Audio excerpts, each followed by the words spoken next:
Mheshimiwa Rais anawasihi wa Tanzania kumtumia mama yetu Susan Ngolo Mussa kama kielelezo cha malezi ya watoto wetu, kielelezo cha kupenda watoto, kielelezo cha kulea watoto kwa maadili, kielelezo cha kuwafanya watoto watangulize maslahi ya nchi mbele na hivyo kuwa tayari kutumikia taifa lao kwa nafasi yoyote wanayopewa. Mheshimiwa Rais anatoa wito kwa Watanzania wote kuwapenda watoto wetu, kuwalea watoto wetu kwa maadili mema na kuwaandaa kutumikia nchi yao kwa nafasi yoyote wanayoipata. Huo ndio wito wa kipekee sana wa Mheshimiwa Rais, kwamba namna bora ya kumwenzi mama yetu, bibi yetu Susan Ngolo Mussa na sisi kuiga mfano wake katika malezi bora na malezi mema ya watoto wetu.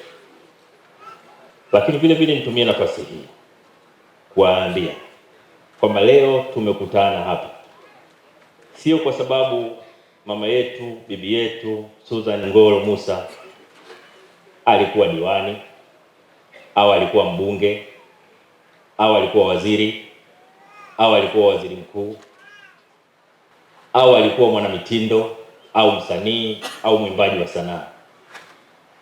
Yote hakuwepo.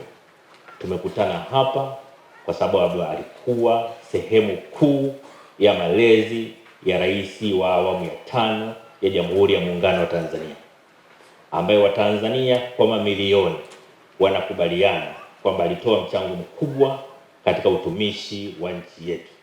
Alitoa mchango mkubwa. Alitoa mchango mkubwa wa kumwonyesha Mtanzania anayo nchi yake, ana wajibu wa kuipenda nchi yake, kuitumikia wakati wote, lakini vile vile kuwa tayari kwa chochote kwa ajili ya nchi yake. Huo ulikuwa uzalendo wa hali ya juu wa John Pombe Magufuli, ambao leo tunamwenzi mama yake kwa kazi aliyofanya.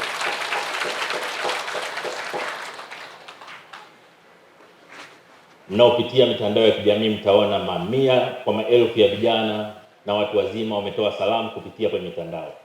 Pumzika bibi yetu, pumzika bibi yetu.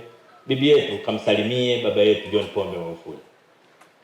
Salamu hizo ni ishara ya Watanzania kuguswa na maisha ya John Pombe Magufuli aliyelelewa na Susan Ngolo Mussa.